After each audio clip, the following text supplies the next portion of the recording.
Hello बच्चों, आज हम एडमिशन चैप्टर की कुछ इलस्ट्रेशन देखने वाले बच्चों। देखते ही ये इलस्ट्रेशन हमसे क्या पूछता है। तो बच्चों, मदन और मोहन दो पार्टनर्स हैं बिजनेस में जो प्रॉफिट शेयर करते हैं 3:2 के रेशियो में।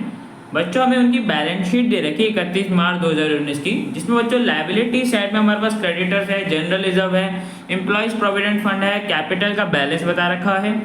एसेट साइड में बच्चों हमारे पास कैश एट बैंक है, डेटा है, उसमें प्रोविजन भी है और स्टॉक और पेटेंट्स की वैल्यू बता रखी है। आगे बच्चों हमें बोला है कि बिजनेस में एक नए पार्टनर को एडमिट करा गया है, गोपाल को, 1 अप्रैल 2019 को 1/5 शेयर के लिए बच्चों, जो कि बच्चों गोपाल को मोहन से मिला है। मतलब बच्चों मोहन ने 1/5 शेयर दिया है गोपाल को। कुछ टर्म्स पे देखते बच्चों। फर्स्ट पार्ट में बच्चों में बताया कि Gopal 10,000 rupees premium for goodwill लेके आएगा उसका शेयर का। सेकेंड पार्ट में बच्चों बोला है एक डेटर था जो कि हमें 3,000 रुपये देने थे।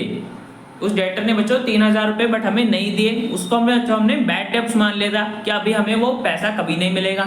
बट बच्चों कुछ टाइम बाद उसने हमें 2,000 रुपये दे दिए फुल सेटलमेंट में। तो बच्चों यहाँ पे तुम्हारे बैड डेब्ट्स रिकवर हो गए। ठीक है बच्चों, तो हमें इसे रिकॉर्ड करना है बुक्स में। थर्ड पार्ट में बच्चों में बताया है कि वर्कमैन कंपेंसेशन के एक क्लेम आया 5,000 रुपीज़ का जो हमें प्रोवाइड करवाना है। फोर्थ पार्ट में बच्चों बताया कि पेटेंट अंडर वैल्यूड है 2,000 रुपीज़ से। और बच्चों बोला है कि जो हमने बुक में स्टॉक दिखा रखा है वो बच्चों 10% ज़्यादा वैल्यू रखा है, ओवर वैल्यूड 10% से। ठीक है बच्चों। और बच्चों लास्ट पॉइंट में बताया कि Gopal was to bring in capital equal to 20% of the combined capitals of Madan and Mohan after all adjustment. तो बच्चों इसका मतलब क्या है कि सारी एडजस्टमेंट करने के बाद जो मदन और मोहन का कंबाइंड कैपिटल आएगा उसका बच्चों 20% होगा गोपाल का कैपिटल। तो बच्चों उस कैपिटल को लाने के लिए गोपाल 20% लेके आएगा कैश। ठीक है बच्चों, कैश या बैंक। और बच्चों हमें क्वेश्चन में रिवैल्यूएशन अकाउंट, कैपिटल अकाउंट और बैलेंस शीट बनाने के लिए बोला है। तो बच्चों सबसे पहले रिवैल्यूएशन अकाउंट बनाते हैं। तो बच्चों देखो यहाँ पे हमारा बैड डेब्ट रिकवर हुआ था, मैंने बताया था 2,000 रुपये थे बच्चों हमें मिल गए थे। पहले हमने इसे राइट ऑफ कर दिया था बट बच्चों हमें उसे बाद में मिल गए थे 2,000 रुपये। तो बैड डेब्ट रिकवर तो बच्चों हमारी इनकम होती है ना, तो इनकम को तो बच्चों रिवैल्यूएशन अकाउंट के क्रेडिट साइड में लिखेंगे। तो बच्चों क्रेडिट साइड में लिख दिया बैड डेब्ट रिकवर्ड अकाउंट 2,000 रुपीज़। ठीक है बच्चों, तो बच्चों इस पॉइंट की हमने एंट्री कर दी। अब बच्चों हमारे नेक्स्ट पॉइंट में क्या था कि वर्कमैन कंपेंसेशन क्लेम आया था बच्चों 5,000 रुपीज़ का। तो बच्चों देखो क्लेम के पे करने के लिए फॉर्म के बाद रिजर्व तो है नहीं, बैलेंस शीट में बच्चों रिजर्व नहीं है। तो बच्चों ये तो हमारे लिए लायबिलिटी है जो हमें पे करनी है। तो जब भी बच्चों नई लायबिलिटी आती है तो हम रिवैल्यूएशन अकाउंट के डेबिट साइड में लिखते हैं। तो बच्चों यहाँ पे वर्कमैन कंपेंसेशन क्लेम भी हमारी प्रकार की नई लायबिलिटी है तो डेबिट साइड में लिख देंगे to workman compensation claim account 5,000 rupees. ठीक है बच्चों। आप देखो बच्चों हमारे पास लास्ट फोर्थ पॉइंट में क्या था कि पेटेंट अंडर वैल्यूड है 2,000 रुपये। तो बच्चों हमें अपनी बुक्स में पेटेंट को कम वैल्यू पे दिखा रहे हैं। एक्चुअली में बच्चों हमारे पास पेटेंट्स की वैल्यू ज़्यादा है, 2,000 रुपये से बच्चों अंडर वैल्यू कर रखा है। तो बच्चों इसे वापस इसके रियल वैल्यू पे लेके आना है तो 2,000 रुपये बढ़ा देंगे बिकॉज 2,000 से कम था। 2,000 से बच्चों बढ़ाएंगे तो कौन सी साइड में लिखेंगे, क्रेडिट साइड में, बिकॉज एसेट है तो बाय पेटेंट अकाउंट 2,000 रुपये। तो बच्चों ऐसे करने पर पेटेंट हमारा रियल वैल्यू पे आ जाएगा। अब देखो बच्चों हमारे यहाँ पे क्या बोला था कि स्टॉक जो बुक्स में है वो 10% से ज़्यादा वैल्यू है। तो बच्चों देखो हमारे पास बुक्स में क्या वैल्यू है स्टॉक की 33,000। तो बच्चों यहाँ पे जो बुक्स में हमें वैल्यू शो कर रहा है ये तो बच्चों ओवर वैल्यू कर रखा है हमने 10% से। तो बच्चों सबसे पहले हमें बुक वैल्यू निकालनी पड़ेगी कि रियल वैल्यू कितनी थी। तो बच्चों देखो कैसे निकालेंगे।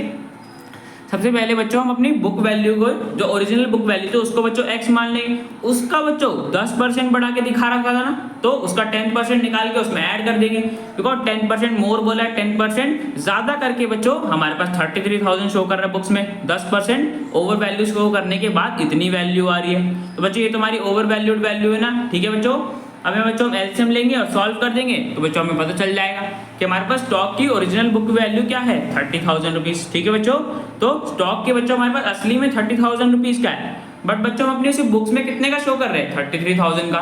बच्चों हम स्टॉक को 3,000 रुपये ज़्यादा वैल्यू शो कर रहे हैं। तो बच्चों इसे रियल वैल्यू पे लेके आएंगे तो 3,000 रुपये से कम करना पड़ेगा स्टॉक को। तो बच्चों रिवैल्यूएशन अकाउंट के डेबिट साइड में लिख देंगे टू स्टॉक अकाउंट 3,000 रुपीज़। ठीक है बच्चों, तो यहाँ पे हमने स्टॉक की वैल्यू कम कर दी।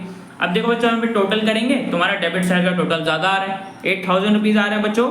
तो यहाँ पे हम यानी दोनों ट्रांजैक्शन माइनस कर देंगे तो हमें पता चल जाएगा कि रिवैल्यूएशन में कितने का लॉस हुआ है।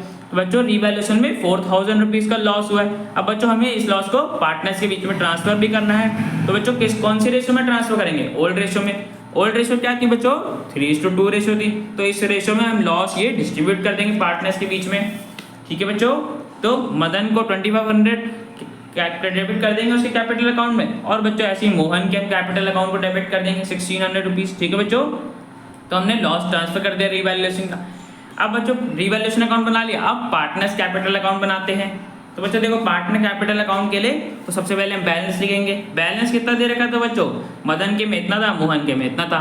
तो बच्चों यही बैलेंस हम उनके क्रेडिट साइड में लिख देंगे, opening balance by balance BD इतना इतना बैलेंस था, ठीक है बच्चों। अब देखो बच्चों हमें अपने बैलेंस लिख दिया। हमारे पास बच्चों एक रिजर्व भी था ना, कौन सा, जनरल रिजर्व था। उससे तो बच्चों हमें डिस्ट्रीब्यूट करना होता है ना पार्टनर्स के बीच में। तो जनरल रिजर्व बच्चों 10,000 रुपीज़ का था, इसे बच्चों हम डिस्ट्रीब्यूट कर देंगे 3:2 की रेशो में। तो बच्चों देखो मदन को मिल जाएंगे 6,000 रुपीज़ और मोहन को मिल जाएगा 4,000। तो बच्चों हमने जनरल रिजर्व को डिस्ट्रीब्यूट कर दिया। अब बच्चों देखो हमारे पास नया पार्टनर जो था गोपाल, वो प्रीमियम फॉर गुडविल लेके आ रहा था ना, 10,000 रुपीज़ प्रीमियम फॉर गुडविल लेके आ रहा था। तो बच्चों हमें प्रीमियम फॉर गुडविल पे ट्रांसफर करना है, किसको करना है, सैक्रिफाइसिंग पार्टनर को। तो बच्चों यहाँ पे सैक्रिफाइसिंग पार्टनर कौन था, देखो बच्चों गोपाल को शेयर किससे मिला था, मोहन से मिला था। तो बच्चों मोहन ने सिर्फ शेयर दिया है गोपाल को, तो बच्चों मोहन हमारा अकेला सैक्रिफाइसिंग पार्टनर है, मोहन ने अकेला सैक्रिफाइस करा है 1/5 शेयर। तो बच्चों कंपेंसेशन सिर्फ किसको मिलेगा, सिर्फ मोहन को मिलेगा, बिकॉज सिर्फ मोहन ने शेयर दिया है। तो बच्चों हम उसके कैपिटल अकाउंट में क्रेडिट कर देंगे by premium for goodwill account 10,000 rupees, ठीक है बच्चों। मोहन ने शेयर दिया था तो मोहन को ही सिर्फ कंपेंसेशन मिलेगा। तो बच्चों आपने अपनी गुडविल की भी एंट्री पास कर दी। अब देखो बच्चों हमारे पास लॉस भी था, रिवैल्यूएशन में लॉस हुआ था ना, इसे बच्चों पार्टनर कैपिटल अकाउंट की डेबिट साइड में लिख देंगे। अगर लॉस है तो टू रिवैल्यूएशन अकाउंट इतना इतना लॉस हुआ था जो हमने ट्रांसफर कर दिया था पार्टनर कैपिटल अकाउंट में। अब देखो बच्चों यहाँ से हम अपना बैलेंस निकाल लेंगे, हमने सारी एडजस्टमेंट कर दी। अब यहाँ से हम अपना बैलेंस निकालेंगे ताकि हमें कंबाइंड कैपिटल पता चल जाए कि दोनों पार्टनर्स का मिला के कितना कैपिटल आ रहा है। फिर बच्चों गोपाल उसका 20% लेके आएगा, ये बोला ना बच्चों हमें क्वेश्चन में 20% लेके आएगा। तो बच्चों देखो बैलेंस निकाल लेंगे तो हमारे पास मदन का बैलेंस आ जाएगा 63,600 और बच्चों मोहन का आ जाएगा 52,400। इन दोनों को बच्चों ऐड कर देंगे तो हमें कंबाइंड कैपिटल पता चल जाएगा। तो बच्चों ऐड करने पे हमारे पास 1,16,000 आ रहा है, ठीक है बच्चों। तो कंबाइंड कैपिटल आ गया, इसका बच्चों 20% था गोपाल का कैपिटल, यही बोला ना बच्चों हमें क्वेश्चन में, तो इसका 20% निकाल लेंगे। तो बच्चों हमें पता चल जाएगा कि गोपाल का कैपिटल कितना होगा, 23,200, ठीक है बच्चों। तो गोपाल इतना कैपिटल लेके आएगा, तो बच्चों लेके आएगा तो हम इसके कैपिटल अकाउंट में भी क्रेडिट कर देंगे बाय बैंक अकाउंट 23,200, ठीक है बच्चों। तो गोपाल के कैपिटल अकाउंट में क्रेडिट कर दिया। अब देखो बच्चों मदन और मोहन का तो हमें बैलेंस पता था, गोपाल का तो बच्चों हमें बैलेंस पता ही था 23,200 बिकॉज कोई ट्रांजेक्शन नहीं हुई, तो बच्चों सेम बैलेंस रहेगा। अब बच्चों हमें यहाँ पे हमने बैलेंस पता चल गया तो यहाँ पे अपने बैलेंस शीट बना सकते हैं। तो बच्चों देखो बैलेंस शीट में हमारे पास सबसे पहले क्रेडिटर्स आ जाएंगे, सेम वैल्यू बच्चों कोई चेंज नहीं हुआ। एम्प्लॉइज प्रोविडेंट फंड बच्चों सेम रहेगा बिकॉज ये तो लायबिलिटी होती है, इसको बच्चों डिस्ट्रीब्यूट नहीं करते तो सेम वैल्यू पे रहेगा। वर्कमैन कंपनसेशन क्लेम बच्चों मैंने बताया था एक नई लायबिलिटी आई, 5,000 रुपीज़ का क्लेम था जो कि हमें पे करना था, तो बच्चों ये आ जाएगा। और बच्चों कैपिटल का बैलेंस मैंने भी बताया, जो हमने अभी निकाला था इतना इतना बैलेंस होगा तो वो आ जाएगा, ठीक है बच्चों।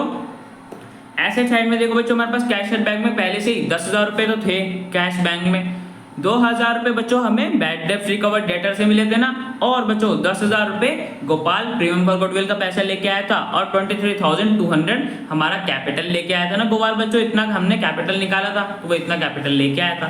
तो बच्चों टोटल कर देंगे तो हमें कैश एट बैंक का बैलेंस पता चल जाएगा 45,200, ठीक है बच्चों। तो बच्चों अब डेटर देखते हैं, डेटर में बच्चों कोई सेम रहेंगी वैल्यू, कोई ट्रांजेक्शन नहीं हुई तो सेम वैल्यू पे आ जाएगा। स्टॉक में बच्चों मैंने बताया था 3,000 से ओवर वैल्यू कर रखा था तो रियल वैल्यू पे लेके आएंगे 3,000 माइनस कर देंगे।